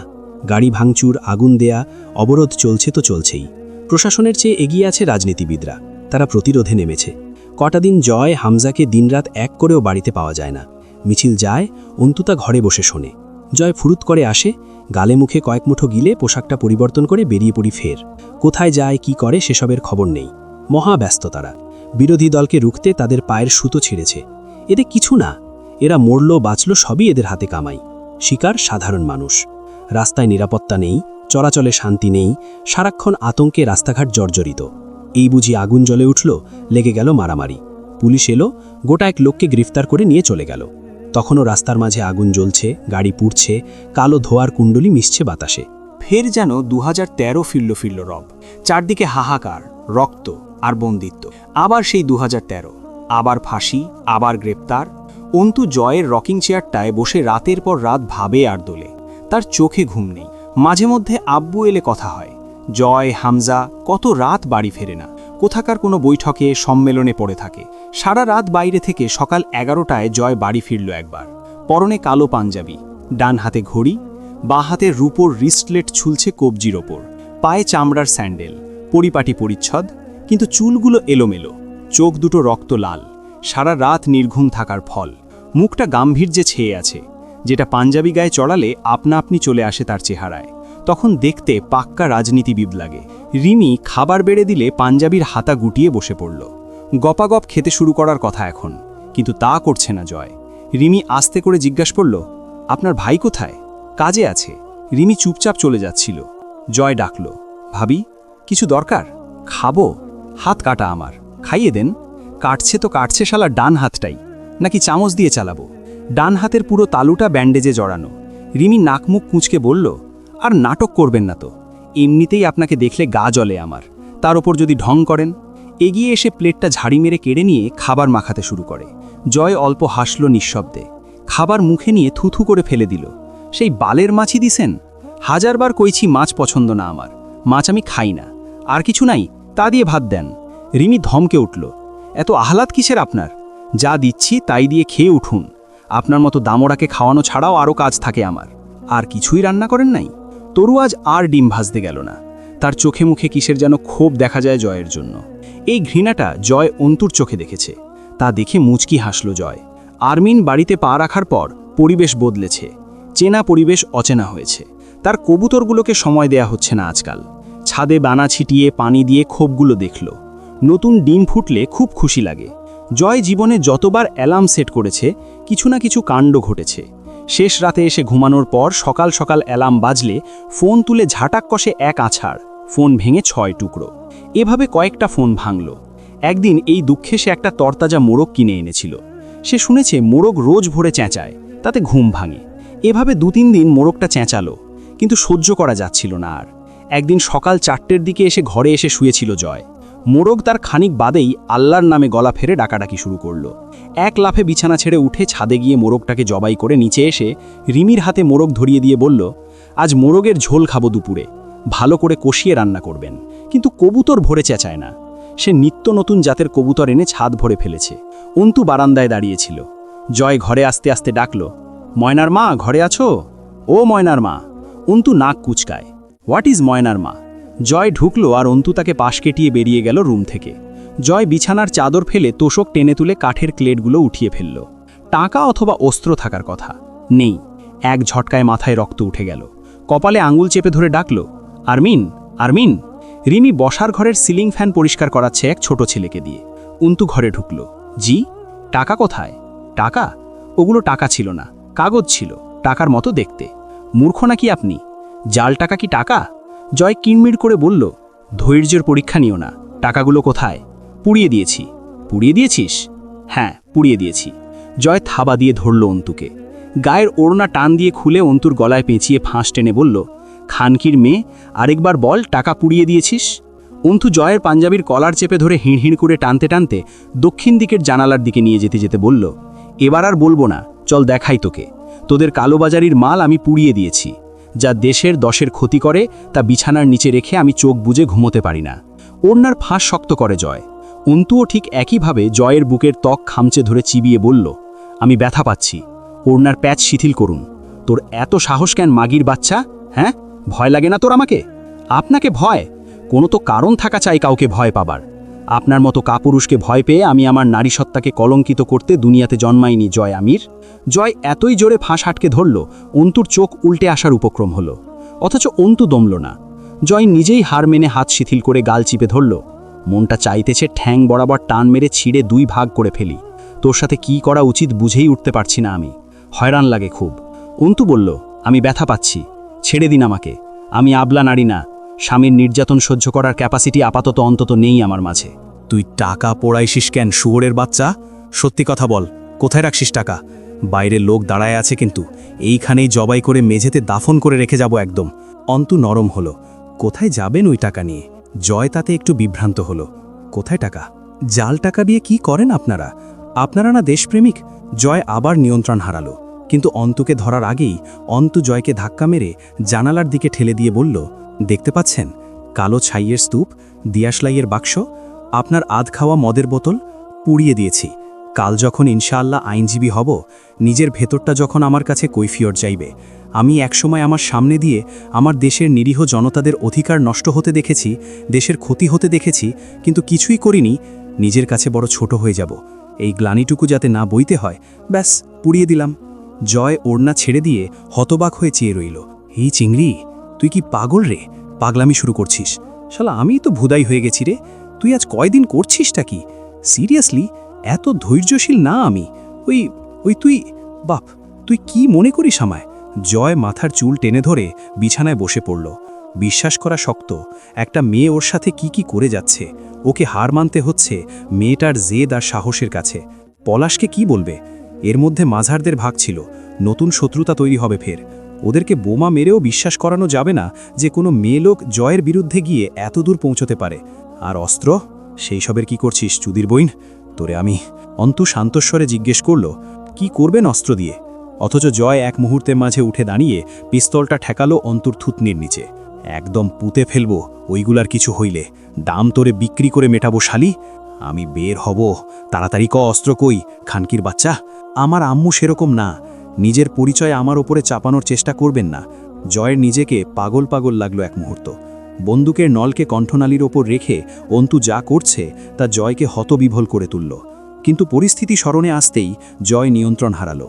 অধৈর্য পশুর মতো অন্তুকে ছেঁচড়ে নেনে দেয়ালের সাথে বাড়ি মারল অন্তুর পিঠটা। দুম করে আওয়াজ হলো একটা। অন্তু কোনোভাবেই তাগড়া জয়ের শরীরের শক্তির সাথে পেরে উঠল না, ঠিক যেমন সেদিন রাতে পারেনি নিজের সম্ভ্রম রক্ষা করতে। মেরুদণ্ডের হাড় মচমচ করে উঠল, তবু বলল না অস্ত্র কোথায়। ব্যথাগুলো আর অনুভূত হচ্ছে না। আব্বুর মুখটা খুব মনে পড়ছে। আব্বু অন্তুকে সবসময় অন্যায়ের বিরুদ্ধে সোচ্চার হতে শিখিয়ে শেষ অবধি মরণ দিয়ে গেছে নিজ হাতে। জয়ের কল বাজল। জয় অন্তুকে চেপে ধরে অন্য হাতে ইনকামিং কল রিসিভ করে বলল, আসতেছি, দাঁড়ান নিচে, আর যেন কল না আসে আমার কাছে।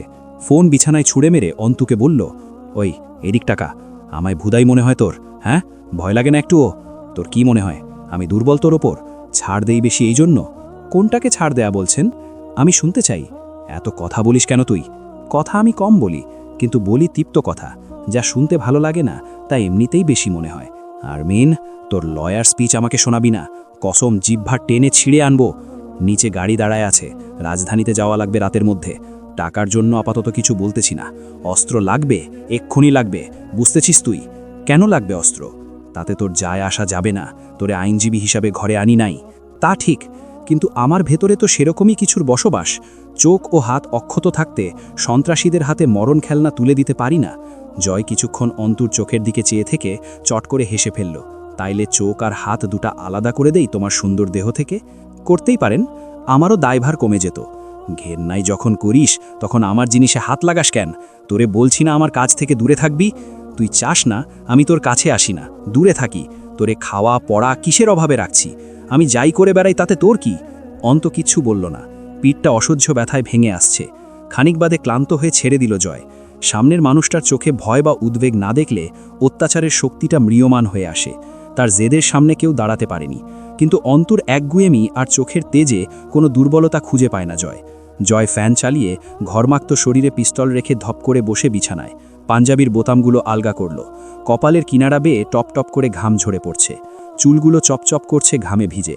ড্রয়ার খুলে রিমোট বের করে এয়ার কন্ডিশনার অন করে দিল। দরজা জানালা সব খোলা। অন্তু আস্তে করে দেয়ালে হেলান দিয়ে বসল। হাত গাল পিঠ বলছে, অন্তু একটু কেঁদে নে। অন্তু তাদের বলল, আমার কেউ নেই রে, একা একা কাঁদতে নেই। কান্না দেখার লোক না থাকলে আমার কান্না শুনে ব্যথিত হবার কেউ নেই আমার কাছে, কিন্তু তা দেখে আমার দুর্বল বুঝে হেসে ওঠার লোক অনেক আছে। অস্ত্রগুলো কোথায় রেখেছিস আরমিন?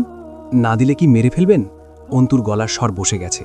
জোরে জোরে শ্বাস নিতে নিতে বলল জয়, বুঝতে পারছি না। আঙুল দিয়ে কপাল চিপে ধাম ফেলল। ভেবে বলুন, না দিলে কি করবেন? অ্যাসিড মেরে জ্বালিয়ে দেব তোকে। ক্লান্ত স্বরে বলল অন্তু, তাই করুন তাহলে। আমারও বেঁচে থাকতে ভালো লাগছে না, খুব বিরক্ত হয়ে গেছি। ধুর, এটা কোনো জীবন হলো? তবুয়া বলবি না ওগুলো কোথায়? নিজের মুখে অন্তত না, মুখ আমার কাছে কৈফিয়র চাইবে। জয় শব্দ করে শ্বাস ফেলল। তোমার দুঃসাহসের পরিণাম তোমার পরিবারের উপর গড়াতে খুব কষ্ট হবে আমার ঘরওয়ালি। অন্তুর ভেতরটা আঁতকে উঠল, তা চেপে হাসল সামান্য। লাভ কি হবে তাতে? এই বিরোধিতার সীমা বাড়া ছাড়া। আব্বু বলতো, বাঁকা লোহাতে বেশি জোরে আঘাত করলে তা সোজা হবার বদলে উল্টো দিকে বেঁকে যায়। সেটাতে আপনি যত জোরে আঘাত করবেন তা সোজা হবার মাত্রা ছাড়িয়ে তত বিপরীতে বাঁক নেবে। জয় কিছুক্ষণ চুপচাপ চেয়ে রইল অন্তুর মুখের দিকে। অন্তু নিজের বাঁ হাতের তালুর দিকে চেয়ে আছে। জয় জিজ্ঞেস করল, কেমন মৃত্যু চাও তুমি? অন্তু যেন সম্বিত পেল। মুচকি হাসল। আপনার খুশি মতো, যা দেবেন সব মঞ্জুর। জয় চোখ বুজে শক্ত ঢোক গিলল। অস্ত্রগুলো কোথায় রেখেছ? অন্তু সেই একই প্রশ্ন করে। কি করবেন আপনার অস্ত্র দিয়ে? জয় হার মানল। রাজধানীতে সম্মেলন আছে, লাগবে ওগুলো, বের করে দাও। অন্তু ক্ষণকাল চুপ থেকে বলল, রাজনীতি কাকে বলে? বুঝি না আমি। অস্ত্রগুলো বের করে দাও। বিরোধী দলের করটি উড়াতে খুব দরকার, তাই তো? বুঝি আমি। রাজনীতির জন্মলগ্নে তার মূল নীতি ছিল জনসেবা। সেসব এখন পুরনো হয়েছে। এখনকার মূল নীতি হল গদিতে বসা, আর গদিতে বসতে হবে বিরোধী দলের আগের করা শত্রুতার প্রতিশোধ নিতে। কে কি করেছিল, কে বিরুদ্ধে কথা বলছে, কে প্রতিবাদ করছে, এটা গণতন্ত্র। কিন্তু 5 বছর ফুরলেই গদি ছেড়ে সুষ্ঠু নির্বাচন হতে দিতে হবে এমন কোনো সংবিধানও নেই। এই 5 বছরে যা করা হলো গদি থেকে নামলে বাঁচার উপায় আর থাকে না। সুতরাং পরের বারের নির্বাচনে যে করেই হোক গদিতে থাকতে হবে, অন্তত বেঁচে থাকার জন্য। নয়তো বোরকা, শাড়ি, গাউন পরে বিদেশ পালাতে হবে। জয় চুপ করে বসেছিল। সে বেশ মনোযোগী শ্রোতা।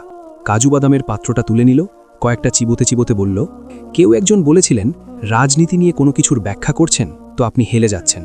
রাজনীতি অব্যাখ্যাত। শেরি বাংলা বলেছিলেন, লাঙল যার জমি তার, লাঙল ছাড়া যাবে না। অন্তু হাসল। অথচ আপনারা জমির মালিক নন, লাঙল চাষি কেবল, যারা অন্ধ। হাতরে হাতরে চিরকাল রোদে পুড়ে কাদায় নেমে গতর খাটিয়ে লাঙল চষে যাবেন। কিন্তু ভাই, জমির মালিক মহাজন। শিক্ষিত আপনি, এটুকু বুঝতেই চলত আপনারা হাতিয়ার। দিন শেষে একটা রাষ্ট্র, একটা সমাজ, একটা পরিবার, একটা ব্যক্তি, একটা জীবন ও একটা পরকাল নষ্ট। অথচ কোনো এক মহাজন গদিতে বসে তার দক্ষ হাতে একসঙ্গে এত কিছু ধ্বংস করে যাচ্ছে প্রতিক্ষণে। আপনারা ওই দলকে মারতে যাবেন, ওরা আপনাদের মারতে আসবে। এতে প্রধানদের দলীয় বিরোধ বজায় থাকবে। মাঝের ক্ষতি আপনার, বিরোধী কর্মীর, জনগণের। হাসিল মহাজনের। জয় একবারও দৃষ্টি ফেরায়নি যতক্ষণ অন্তু কথা বলেছে। মনোযোগ দিয়ে শুনল কথাগুলো। অন্তু থামলে বলল, এমনও হতে পারে আগে আমার উপর হামলা হয়েছে, তারপর আমি শুধু প্রতিক্রিয়া দেখাতে যাচ্ছি। অন্তু হেসে ফেলল। এমনও হতে পারে তার আগে আপনি হামলা করেছিলেন, এরপর তারা প্রতিক্রিয়া দেখিয়েছে। এখন আপনি, এরপর আবার তারা, এরপর আপনি। চমৎকার চক্র না? আমার তো বেশ লাগছে। এটাই এতক্ষণ বুঝিয়েছি, আপনি বোঝেননি। যেই দলই নির্বাচন জিততে চাওক না কেন, উদ্দেশ্য তো সেই একাটাই, ক্ষমতা প্রাপ্তি। আর সেই ক্ষমতায় বিরোধীদের কাছ থেকে আগের করে রাখা আক্রমণের প্রতিশোধ তোলা। আমার বিষয়টা আলাদাও হতে পারে। আপনি নিজেকে ডিফেন্স করার চেষ্টা করছেন জয় আমির, যেটা আপনার সাথে একদম মানায় না। জয় হাসল। এত সততা দিয়ে কি করলে জীবনে? আপনার অনুশোচনা হয় না? জয় মাথা নাড়ল। অনুশোচনা হলে পাপীরা বাঁচে না আর ঘরবালি, হয় বুক পেতে দেয়, নয়তো আত্মহত্যা করে। আমার কিছুদিন বেঁচে থাকার দরকার। সেই লোভ বিশেষ একটা নেই আপনার, তা জানি আমি। শুধুই নিজেকে ক্ষয় করতে ছুটে চলেছেন। ফিরে আসার পথ নেই, ইচ্ছেও নেই, অভ্যেস হয়ে গেছে। অন্তুর পিঠে অসহ্য ব্যথা অনুভব হচ্ছিল। পাঁজরের হাড়ে টাস ধরে আসছিল। জয় কিছুক্ষণ অন্তুর দিকে চেয়ে রইল ভ্রু কুচকে। কি আন্দাজ, চট করে উঠে গিয়ে আলমারি খুলল। আলমারির ড্রয়ারের নিচে ফাঁকা চেম্বারগুলোতে অস্ত্রগুলো গাদা করে রাখা। এত সামনে অস্ত্রগুলো রেখেছে অন্তু, পাল্লা খুললেই দেখা যাবে। অল্প স্বল্প বিরক্ত হলো জয় নিজের ওপর। তার আচরণ তার কাছে অসহ্য ঠাকছে। অস্ত্রগুলো ব্যাগে ঢুকিয়ে এনে অন্তুর সামনে দাঁড়ায় জয়। প্রথমে বললেই হতো আলমারিতে আছে। অন্তু তাকিয়েও দেখল না জয়কে। জয় আস্তে করে বলল, আমি না থাকলে তোমাকে বাঁচানোর কেউ থাকবে না। অন্তুর পিঠ চেপে ধরে দাঁড়ালো জয়ের সামনে। ওষুধ খেয়ে রোগ সারানোর চেয়ে রোগ না হওয়াতেই কি বেশি ভালো না? একই পদার্থের রোগ তৈরি ও সারানোর উপাদান থাকলে তা ক্ষতিকর হিসেবেই গণ্য হবে। জয় খুব কাছে এগিয়ে এলো অন্তুর। নরম হাতে থুতনি ছুঁয়ে দিল অন্তুর যেখানে পিস্তলের মুজেল ঠেসেছিল। অন্তু চোখ বুজে নাক কুচকে ফেলে মুখ সরাতে চায়, যেন কোনো বর্জ্য নোংরা তার চোয়াল ছুঁয়েছে। জয় ধরে ফেলল, ঠোঁটে হাসি রেখে বলল, বাই এনি চান্স আর ফিরে নাও আসতে পারি। আদারওয়াইজ ফিরতে 2 দিন দেরি হবে। চোখের ঘৃণাটুকু বাঁচিয়ে রেখো, খরচা যেন না হয়। এই ঘৃণা যেন কখনো অন্য কারোর জন্য না আসে তোমার চোখে। এর উপর শুধু আমার হক আছে। অন্তু নির্বিকার দাঁড়িয়ে রইল। একটা চুমু খাই? জয় অন্তুকে বলার সুযোগ না দিয়েই বলল, না বলবে না। তুমি চাও না বুঝে আমি কিন্তু কাছে আসি না। আজ যখন মুখে চেয়েছি, না শুনতে ভালো লাগবে না। না বললে যদি জোর করি চুমুতে ফিল আসবে না। অন্তু নির্বিকার। জয় টের পায় অন্তুর 2 চোখের স্পষ্ট আক্রোশ, নিশ্চিত আঘাত করবে। গম্ভীর মুখে ঝাড়া মেরে ছেড়ে দেয় অন্তুকে। পাঞ্জাবি খুলে শার্ট পরে বিছানার উপর থেকে পিস্তল তুলে হোস্টারে গুজে নেয়। অস্ত্রের ব্যাগ হাতে তুলে বেরিয়ে যেতে যেতে বলে, আসি, খেয়াল রেখো নিজের। বদদোয়া করতে ভুলে গেলে কিন্তু ফিরে এসে থাপড়াবো ধরে। প্রতিবেলা বদদোয়া চাই। অন্তু পিঠ চেপে ধরে ধপ করে বসে পড়ে মেঝেতে। ওভাবেই কতক্ষণ পড়েছিল পিঠের ব্যথায় অচেতনের মতো। আব্বু এসে বসেছে পাশে। অন্তুর আর কষ্ট হচ্ছে না, এবার কান্না পাচ্ছে। কান্না শোনার মানুষ এসেছে। অন্তুর ব্যথাগুলো অবশ হয়ে আসছে। শাহানার জরায়ুতে টিউমার, সেটার অপারেশন হামজা ঢাকায় করাতে চায়। ব্যথা নিয়ন্ত্রণের জন্য ওষুধ চলছে। অন্তু অসুখটা জানতে পেরেছে কদিন হলো। তুলিকে প্রাইভেট ক্লিনিকে ভর্তি করা হলো। তরু সাথে গেছে। কবির পুরুষের দায়িত্ব পালন করছে। শাহানা এবং হুমায়ুন সাহেব দুপুরের দিকে বেরিয়ে গেলেন তুলির কাছে। বাড়িতে তখন রিমি আর অন্তু। রিমির সাথে কথা বলতে খারাপ লাগে না অন্তুর, অনেক কথা বলা যায়। রিমি অবাক হয়ে শুনে, কখনো স্তব্ধ হয়ে যায়, কখনো দৌড়ে রুমে গিয়ে দরজা আটকে দেয়। অন্তুর কথা শুনতে তার ভালো লাগে, শুধু শুনতেই ইচ্ছে করে। ঘড়িতে তখন 3:18। দোতলার সদর দরজায় করাঘাত পড়ল। কলিং বেল থাকা সত্ত্বেও কেউ হাত দ্বারা দরজায় আঘাত করছে। দরজা খুলল অন্তু। বুকের ভেতরটা এক মুহূর্ত ঢিপ ঢিপ করে উঠল। বিস্ময়কর দৃশ্য। সে কতদিন খুঁজেছে চাঁদনিকে। আজ চাঁদনি তার দুয়ারে, কিন্তু অদ্ভুত রূপে। অন্তু মেলাতে পারল না বিষয়টা। চাঁদনি দাঁড়িয়ে আছে, তার সাথে 2 জন মহিলা। বিকেলে নরম রোদ দোতলার সিঁড়িঘরের জানালা পেরিয়ে চাঁদনির মুখে পড়ছিল। কি যে মোহিনী লাগছিল দেখতে। অন্তুর কপালটা সন্তর্পণে কুঁচকে যায়। পা থেকে মাথা অবধি স্থির নজর ঘুরিয়ে দেখে বিস্ময়। ভ্রমের মতো লাগছিল। আকাশি রঙা জামদানি শাড়ির পাড়টা সোনালি, দুহাতে সোনালি রুলিপালা চাঁদনির। বিশাল একটা খোপা করেছে ঘাড়ের উপর, খোপাতে স্বর্ণালী মোড়ক। অন্তু আন্দাজ করতে চায় এটা ঠিক কতটা অভিজাত্যের পরিচয়। পরিমেয় ও দুর্বোধ্য হাসি চাঁদনির ঠোঁটে। 19 শতকের কোনো উচ্চ জমিদার বংশের ঠাকুরাইন বা গিন্নি দাঁড়িয়ে আছে যেন তার সম্মুখে, 2টো দাসী সাথে। চাঁদনির এই রূপ অন্তুর ভেতরে হাজারো সংশয় তৈরি করে। শাড়ির বিশাল আঁচলটা পিঠ পেঁচিয়ে এনে বাঁ হাতের তালুতে ধরেছে। অন্তুর সূক্ষ্ম পর্যবেক্ষক নজর এড়িয়ে চাঁদনি অদ্ভুতভাবে মুচকি হাসে। তুমি কিন্তু এখনও আমায় ভেতরে আসতে বলনি অন্তু। রহস্যে ভিজে উঠছিল চাঁদনির মুখখানা। অন্তু নজর নামায়। আসুন। চলনের ভঙ্গিমাই অন্যরকম চাঁদনির। সেদিনের মতো স্লান নয় মুখশ্রী, হালকা প্রসাধনী আর অভিজাত্যে মেতে আছে চেহারাটা। রিমি চিনতে না পেরে তাকিয়ে থাকে। চাঁদনি সোফার সম্মুখে এসে দাঁড়িয়ে বলল, তুমি কিন্তু বসতেও বলনি অন্তু। চাঁদনির চোখে মুখে রহস্যের ঘনঘটা। সোফায় বসে এদিক ওদিক তাকালো চাঁদনি। সকলে বাড়ি ফিরবে কবে, যেন সে সব জানে। রিমি ভ্রু কুঁচকে চেয়ে থাকে। সে চিনতে পারছে না মেয়েটিকে। এত ঐশ্বর্যপূর্ণ রূপ। নারীটি কে? আরমিন পরিচিত বলেই মনে হচ্ছে। বেশ কিছুক্ষণের পর্যবেক্ষণ ও নীরবতা কাটিয়ে অন্তু স্থির গলায় প্রশ্ন করল, কে আপনি? হেসে ফেলল চাঁদনি।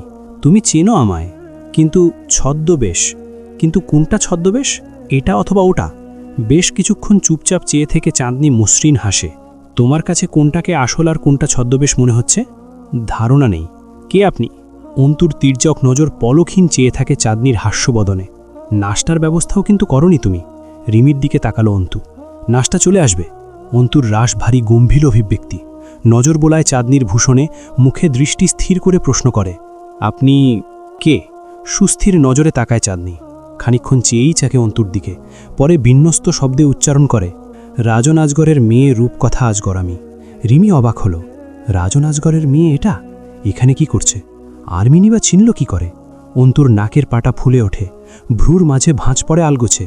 অর্থাৎ আপনি পলাশ আজগরের চাচাতো বোন? বউ, পলাশ আজগরের বিয়ে করা বউ, স্থির কণ্ঠে বলে চাঁদনি। মুখে স্মিত হাসি।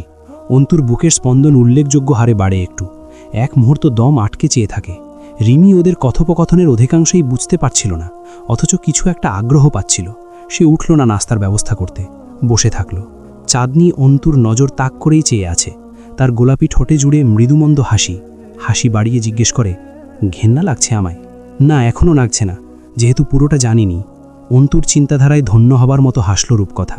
সেদিন আমার সাথে কথা বলে আমার উপর অনেক রকমের সন্দেহ কাজ করেছিল, ঠিক বলেছি?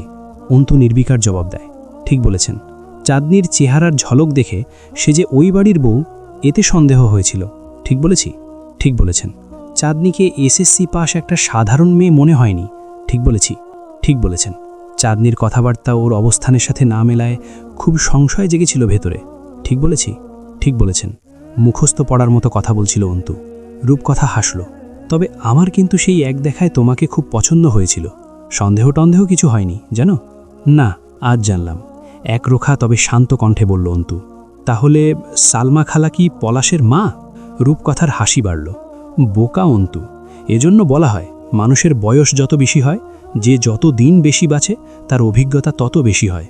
কারণ মানুষ মরণের এক মুহূর্ত খানিক আগেও অসম্ভব এক অভিজ্ঞতা অর্জন করতে পারে। তুমি যা জানবে সেটাকে কখনোই চূড়ান্ত ভাবা উচিত নয়।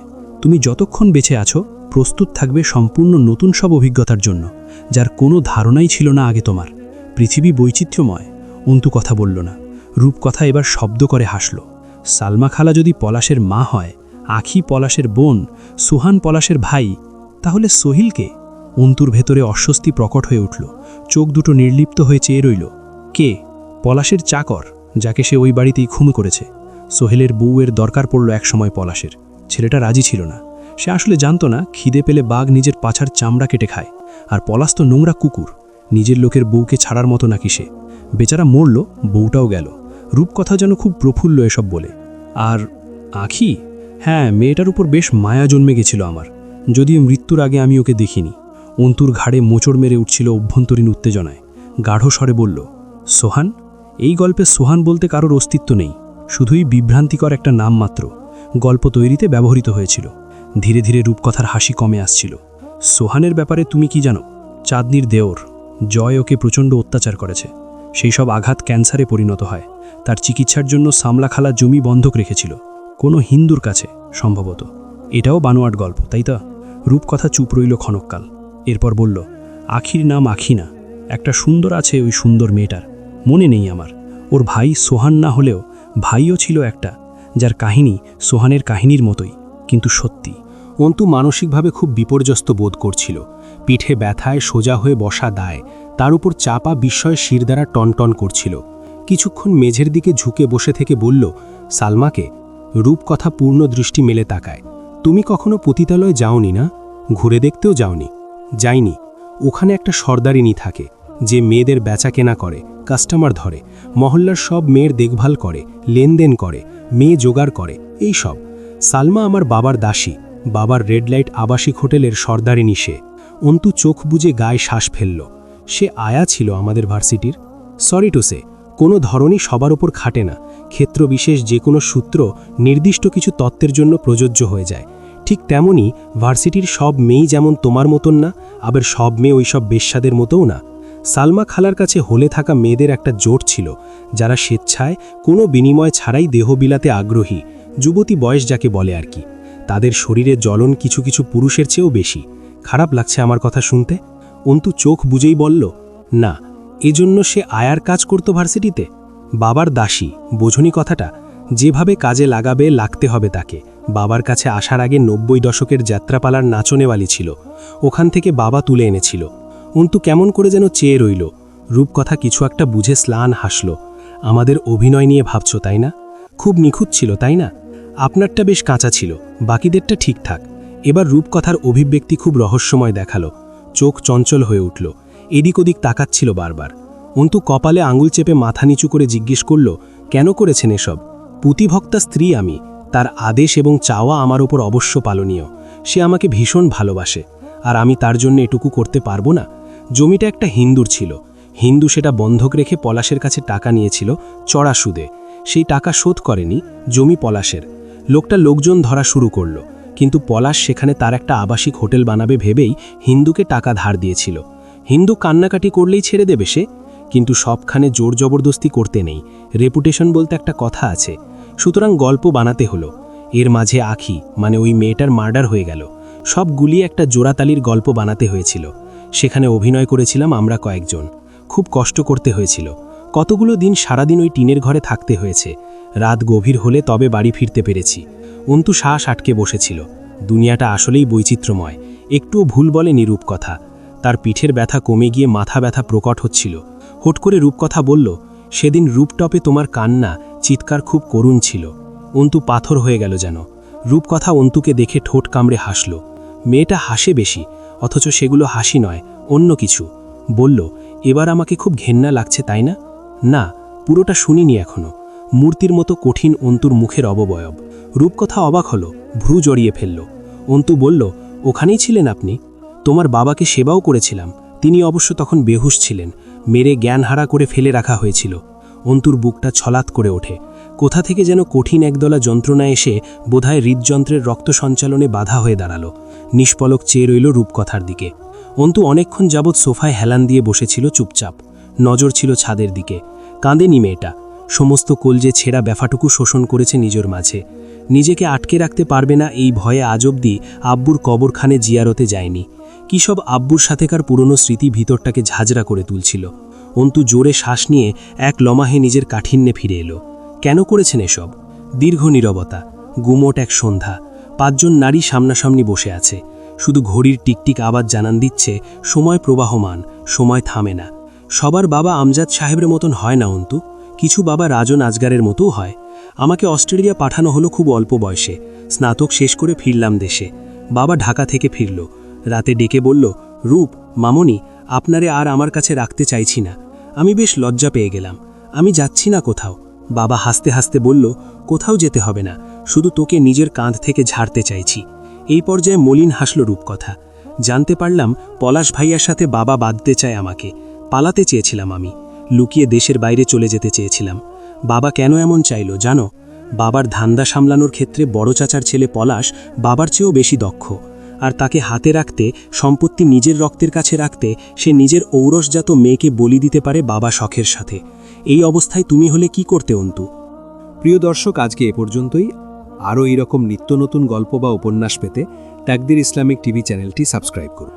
আজকের পর্বটি কেমন লেগেছে তা অবশ্যই কমেন্ট করে জানাবেন। আবারও দেখা হবে পরের কোনো পর্বে। ততদিন ভালো থাকুন, সুস্থ থাকুন। আল্লাহ হাফাজ।